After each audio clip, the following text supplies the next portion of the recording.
Get ready, football fanatics, because the 2025 NFL season is basically here. It's about to explode. It really is. The anticipation is huge this year. Yeah.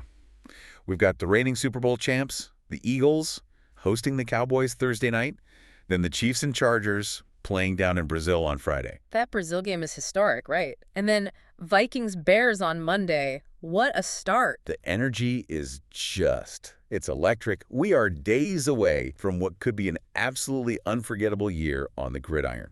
Couldn't agree more. Welcome, sports fans, to USA Sports Zone. We are kicking off an incredible season, and, well, if you live for football, you are definitely in the right place. Absolutely. Stick with us today as we unpack the biggest stories, maybe some deeper insights, and, yeah, probably some surprising predictions for this 2025 NFL season. Sounds good. And, hey, while you're listening, make sure you hit that subscribe button, okay, so you don't miss a single play this season. Definitely do that. We've really dug through a mountain of information, previews, predictions, depth charts, all the expert analysis, trying to bring you the essential stuff. Yeah, there's a lot out there. Think of this as, your shortcut to being genuinely ready for the season ahead. It's a huge season coming up, and we're looking at some really fascinating shifts across the league. Yeah. What strikes me right off the bat is just how many teams are dealing with pretty significant changes. Quarterback rooms, D-lines, new schemes, injuries. It's a lot. It really is. And it raises that big question for pretty much every contender. Who's going to adapt the fastest? Who can handle these challenges and really define their season? Absolutely. And that theme, adaptation, that's going to be huge for our deep dive today. So those kickoff details again. Eagles, Cowboys Thursday, Chiefs, Chargers in São Paulo Friday, Vikings at Bears Monday night. And get this, Super Bowl LX is already set for Levi Stadium in Santa Clara. Planning ahead. Right.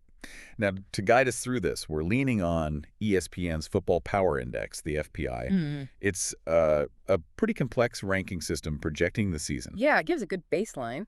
And sitting right at the top, number 1, the Baltimore Ravens. Okay, the Ravens. So let's unpack this. Let's start with these top-ranked teams. What makes them contenders, but also, where are those potential pitfalls? Where do they need to adapt? Well, what's fascinating with the Ravens, right, is they're seen as maybe the most complete team Lamar Jackson's ever had. Yeah, they look stacked. But their biggest listed concern, a rookie kicker, Tyler Loop, replacing, a legend in Justin Tucker. Wow, a kicker. Yeah, and it's not just, a missed field goal here or there. For a team this good, aiming for a championship, a rookie kicker, that's like a psychological wild card, an unpredictable variable. It could absolutely derail a playoff run. Exactly. It just shows how even a seemingly small spot can become like the Achilles heel for a contender. Yeah. How fast can this kid adapt to NFL pressure? That's huge. Okay, so what do the projections say? Well, FPI gives them a 78.6% playoff chance, 52.6% chance to win the division, 10.4 projected wins. But they do have the 9th hardest schedule coming off that 12-5 record. And their biggest strength, it's got to be Lamar. Oh, without question. Yeah. Lamar Jackson, 2-time MVP, most explosive playmaker in the league, maybe. And he just seems to get better. Stats back that up. Totally. Last year, led the NFL in yards per pass attempt, 8.8 in yards per carry, 6.6. The Ravens are, 70-24 when he starts? It's incredible. That's insane. And his own numbers keep climbing. 2024, career bests. 41 passing TDs, over 4,100 passing yards. He could be the first QB since Peyton Manning back in 03-05 to be first-team All-Pro 3 straight years. Wow. Okay. Any fantasy tips here? Yeah, keep an eye on Zay Flowers, the receiver. High floor guy, averaged over 12 points per game last year. Should see 100-plus targets easy. Solid. And here's a bold one for you. Keaton Mitchell, the running back. I think he's going to have at least 4 games with 20-plus fantasy points. Really? After the injury? Yeah, building on that 201 rush yards over expectation he had in 2023. That stat, rush yards over expectation, it basically shows how much more yardage he gets than an average back on similar plays. Highlights his vision, his burst. It's impressive stuff. Okay, so Ravens at the top. Incredibly strong, but with that unique kicker question mark. Exactly. Let's pivot to the reigning champs then. The Philadelphia Eagles, FPI number 2. All right, Philly. They come in with 76.1% playoff chance, 56% division chance, 10.3 projected wins. But importantly, the fourth hardest schedule after going 14-3. Yeah, that schedule's tough. Their biggest strength, I mean, it has to be that run game. Oh, absolutely. Saquon Barkley, Offensive Player of the Year, set that all-time single-season rushing record, including playoffs last year. And the line. Behind a great offensive line, returning 4 out of 5 starters. You pair that ground attack with A.J. Brown, Devonta Smith, and, oh yeah, Super Bowl MVP Jalen Hurts. That offense has a really high ceiling. Right. It's a potent mix. Yeah. But the concern is that secondary, isn't it? That's the flip side, yeah. They lost C.J. Gardner-Johnson, they lost Darius Slay, and they haven't really clearly identified the replacements. Who's in the mix? Well, veteran Adoree Jackson, rookie Andrew Mukuba showed some flashes but got hurt. But there's just a definite question mark back there. It's a huge adaptation area for them. So can that revamped secondary really gel? Can they perform at a championship level? Or does that become the weak spot against top passing teams? That's a great question. Yeah. Because, the offense looks elite, but championship teams need balance. Sure. Their path back really hinges on whether those new guys in the secondary, maybe a rookie like Mukuba steps up big, can they adapt to the speed, the complexity of NFL offenses by, say, mid-season? Otherwise, even that powerful offense might not be enough, especially come playoff time. Okay, what about Hurts and the offense specifically? Any key stats?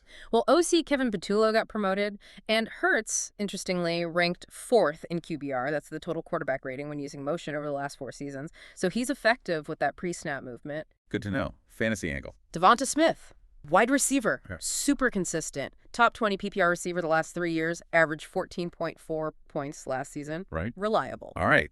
And the bold prediction for Philly. This one might shock you. Defensive tackle Moro Ojomo. 0 career sacks right now. 0. 0. The prediction is he records 5.0 plus sacks and finishes top 10 in pass rush win rate. Wow, that would be a massive leap. A huge breakout. Exactly. It suggests they expect big things from him adapting to a larger role. Okay, moving on. FPI number 3. The Kansas City Chiefs. Ah, the Chiefs. Projected 74.8% playoff chance, just under 47% division chance, 10.3 wins again. 11th hardest schedule, coming off that amazing 15-2 year. Still the team to beat in the AFC, many would say. And their biggest strength, I mean, it's obvious, but it has to be said, Andy Reid and Patrick Mahomes. Still the best coach-QB combo in the game. Yeah. Simple as that.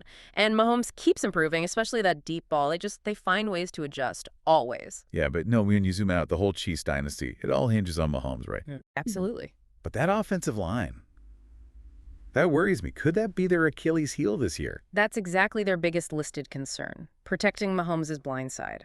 They've got a rookie, Josh Simmons, and a second-year guy, Kingsley Suamataia, switching positions to play left tackle. Neither with much experience there. Not extensive, no, not at that critical spot. It's a huge adaptation challenge for them, maybe the biggest on the roster. Can these young guys adapt fast enough to protect the league's most valuable asset? That's a massive gamble for a team built around the QB. The margin for error protecting Mahomes is, well, it's tiny. It really is. Stat to know, if Mahomes reaches the AFC Championship game for the 8th straight season, he'd match Tom Brady's incredible record from 2011 to 2018. Just amazing consistency, fantasy focus for Casey. Betting on a healthy Isaiah Pacheco at running back, remember the fibula fracture last year? Well, in 2023, he averaged over 15 fantasy points per game, if he's back healthy. He could be a steal. Could be. And the bold prediction here directly addresses that O-line worry. The Chiefs will have at least 12 plays of 40-plus yards this regular season. 12. Up from just 4 last year. Exactly. A big jump, especially looking for vertical shots to Xavier Worthy, the speedy rookie receiver. It kind of suggests they might try for quick, explosive plays to maybe, mitigate those O-line issues, keep defenses guessing. Interesting strategy. Okay, now for something that really jumped out at me, a huge trade, big implications, involving 2 teams with very different outlooks this year. Ah, you're talking about the Packers and Cowboys trade. Yeah, that's not ripples. Let's break it down. Green Bay Packers first, FPI number 6. Okay, Green Bay.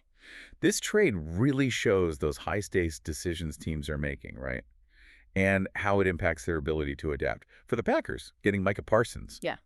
Well, that addresses their biggest need, didn't it? Pass rusher. Oh, immediately. Huge upgrade. It could potentially elevate their whole defense to elite status, gives them that game-changing playmaker they maybe lacked, makes them a serious contender potentially. So their outlook, 56.4% playoff chance, 29% division chance, 9.2 projected wins. But another tough schedule, 5th hardest, after going 11-6. Right. And their biggest strength, separate from Parsons, is probably still that offensive experience. Jordan Love and those young receivers, they've really grown together. They've adapted to his style. The chemistry is definitely there. Love's stats are interesting. Top 7 in passing TDs, yards per dropback, QBR since 2023. Pretty good. But 26 in completion percentage and interceptions. So still some areas where he needs to adapt, refine his game. Their consistency is key. And their remaining concern, even with Parsons. Still that secondary. Yeah, it seems like it. They signed Nate Hobbs, but there are still questions about, who's the true #1 corner? What's the depth like behind him? Lots of inexperienced guys back there. Can that group adapt in a tough NFC North? Always something, isn't it? Bold prediction for the Pack. Linebacker Edgerrin Cooper, projected to be first or second team All-Pro. Wow, as a second-year player. Based on that impressive 46% run-stop win rate, basically how often he stops a run for no gain or a loss, plus 3.5 sacks as a rookie. They expect big things. Okay, now the other side of that trade. The Dallas Cowboys. FPI number 19. Quite a drop. Yeah, quite a drop. And for Dallas, the void left by Parsons, it just raises huge questions about their identity, their ability to compete in what's still a tough division. That Parsons trade is their biggest concern, isn't it? Defense just looks questionable everywhere now. Absolutely. Pass rush without him, corner depth, run defense. It's a massive test for the coaching staff, for the remaining players, to adapt to losing such a cornerstone piece. Projections reflect that uncertainty. Only 28.2% playoff chance, 11.5% division chance, 7.7 projected wins. Same tough schedule as Green Bay, 5th hardest after a rough 7-10 season. It's a stark contrast, like you said. Their strength is still probably the passing game. Dak Prescott, CeeDee Lamb, now George Pickens added to the mix. Dak was MVP runner-up just 2 years ago, right? He was in 2023. And the Cowboys averaged over 27 points per game in those 25 games with Dak and O.C. Brian Schottenheimer. That was 4th best in the league over that time. So the offensive firepower could still be there? Could be. But that defense is such a huge unknown. How they adapt to life without Micah Parsons, that's going to define their entire season. Definitely a situation to watch. Okay, let's jump over to the Detroit Lions, FTI number 4. The Lions, coming off that incredible 15-2 season. Yeah, fantastic year. Projected 65.6% playoff chance, 38.4% division chance, 9.7 wins. Yeah. But, second hardest schedule in the league. Ouch. That's brutal. Their biggest strength, though, that run game is something else. Sonic and Knuckles, they call it. Jahmyr Gibbs and David Montgomery. Historic stuff. First RB duo ever with 2 seasons each getting over 1,000 scrimmage yards and 10-plus scrimmage TDs. That is just insane production from the backfield. Truly is. But their biggest concern is right in front of the quarterback, the offensive line. What happened there? Lost Pro Bowl center Frank Ragnow to retirement. Lost veteran guard Kevin Zeitler. Graham Glasgow is shifting over to center. And a rookie, Tate Ratledge, is probably starting at guard. Okay, why is that such a big concern? Because Jared Goff, their QB, ranks 2nd in QBR when he has a clean pocket, but drops all the way to 23rd when he's under pressure. So losing key interior guys right in front of a QB who struggles when the pocket collapses. Exactly. It's a massive test of adaptation for their blocking scheme and for Goff himself. So the Lions had that fantastic 2024 run game's historic. But losing those O-line pieces, especially with Goff's pressure splits, makes you wonder, doesn't it? It really does. Can that potent offense adapt to these changes up front?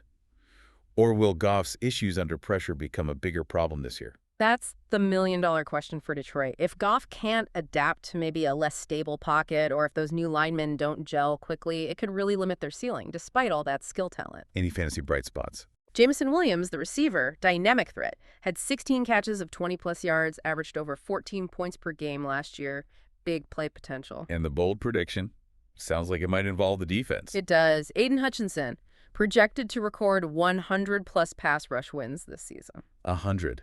What exactly is a pass rush win? It's when a defender beats his blocker within 2.5 seconds. Hitting 100 is incredibly rare. And for Hutchinson, coming off that broken leg, that would be remarkable. Speaks volumes about his potential if he can adapt back to full strength quickly. Huge impact potential there. Okay, let's look at the Washington Commanders, FPI number 8. Washington, yeah. Surprise team last year at 12-5. Definitely surprised some people. Projected 54.3% playoff chance, almost 29% division chance, 9.1 wins, 8th hardest schedule. Their biggest strength has got to be the QB, Jaden Daniels. Right. Explosive guy, arm, almost 3,600 yards, 25 TDs last year. Legs, almost 900 yards, 6 TDs. He just brings his confidence, right? Yeah, and multiple receivers had their best seasons playing with him. Shows how quickly they adapted to his style, how he elevates teammates. So this raises the question, though. Can Daniel's individual brilliance overcome potential team chemistry issues early on? Especially with a somewhat pessimistic, bold prediction hanging over them. That's the tension right there. His ability under pressure is a massive asset. He had a 92 QBR against the Blitz last year. That's first among qualifying QBs going back to 2006. Shows incredible adaptability in chaotic moments. Offensive chemistry. Especially early, top receivers McLaurin and Noah Brown missed a lot of camp time. Starting guards are hurt. OC Cliff Kingsbury literally called it a work in progress. Oof. It's a lot of moving parts needing to adapt to each other very, very quickly for a team trying to build on success. Yeah, that early chemistry or lack thereof could really set the tone for their whole season. So despite Daniels being amazing, is this a team that could stumble out of the gate?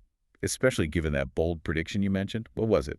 The bold prediction is that the Commanders actually finish below .500 this season. Really? After 12-5, why? Based on things like maybe an aging defense, potential decline for McLaurin, and Daniel's early down stats last year were actually just average. That QBR versus the Blitz is amazing, but you need consistent production on all downs. So they need that chemistry to click fast to avoid a slow start and prove that prediction wrong. Exactly. Adaptation is key right from week one. For fantasy, maybe keep an eye on Arby Jacory Krosky Merritt. Opportunity opened up after the Brian Robinson Jr. trade, showed some bursts, decisive running in preseason, could be a sleeper. Good tip. Okay, let's shift coasts. Los Angeles Rams, FPI number 12. All right, the Rams. Projected 58% playoff chance, just over 30% division chance, 9.3 wins. And notably, the 16th easiest schedule after going 10-7. Schedule helps. Their biggest strength looks like that pass rush. Yeah. Defensive Rookie of the Year, Jared Verse, led all rookies in pressures. And most of that group that sacked Sam Darnold 9 times in that playoff game. They're back. That unit looks ready to cause problems. Yeah. A real nightmare for opposing QBs. It does. But the big concern, Matthew Stafford's back. Yeah. Aggravated disc. Missed almost a month of camp. Could be something they have to manage all season long. That's a classic veteran adaptation test, isn't it? Yeah. How do he and the coaches manage his health, keep him effective, and how does the team adapt if he's, not 100%? Big questions for a team relying on a veteran QB. But if Stafford does stay healthy, Puka Nacua leading the league in receiving yards, that's the bold prediction here, right? Yeah. That's pretty exciting for fantasy managers. It's electric, and maybe not that crazy. His 3.7 yards per route run last year, second best by any receiver in the past decade. Shows incredible efficiency, getting open constantly. Wow. Okay, Stafford's stat. Even when things broke down last year, he threw 8 TDs outside the pocket. Tied for second most in the league. Shows he can still adapt and make plays on the move. And the other big receiver addition. Devontae Adams. Averaged over 17 fantasy points per game last year between the Raiders and Jets. Still elite, especially against press man coverage. He adds another dimension. So Rams, great pass rush, potentially explosive offense if Stafford's healthy, but that's a big if. Sums it up pretty well. The potential is high, but so is the risk around the QB's health. Well, what a ride it's shaping up to be. We've covered established powerhouses, teams in serious transition, this constant dance between obvious strengths and, well, pretty significant concerns across the league. Yeah, it really underscores just how dynamic this season could be. So many variables at play. It really does. And, if we connect this all back to that bigger picture, well, yeah, some teams are chasing history, others are rebuilding. The real underlying theme for 2025 just has to be adaptation, doesn't it? Seems like it, yeah. The teams that can best navigate everything, injuries, coaching changes, surprise player developments, even just internal chemistry stuff, not just on paper, but actually on the field week after week. Those are the teams that will define this season. It's more than just talent, then. Oh, absolutely. It's about resilience. It's about executing when it matters most. It's about that ability to adapt when things inevitably go sideways. So what do you think will be the biggest surprise this NFL season? We've thrown a lot out there, fantasy sleepers, potential MVP runs, teams facing these huge adaptation hurdles. Lot to chew on. Hopefully this deep dive has given you all a bit of a head start on what to watch for. Thank you so much for tuning in to USA Sports Zone. Thanks for listening, everyone. Make sure you are subscribed so you don't miss our next deep dive into the world of sports. Until then, enjoy the games. Yeah, enjoy the kickoff. And we'll catch you next time.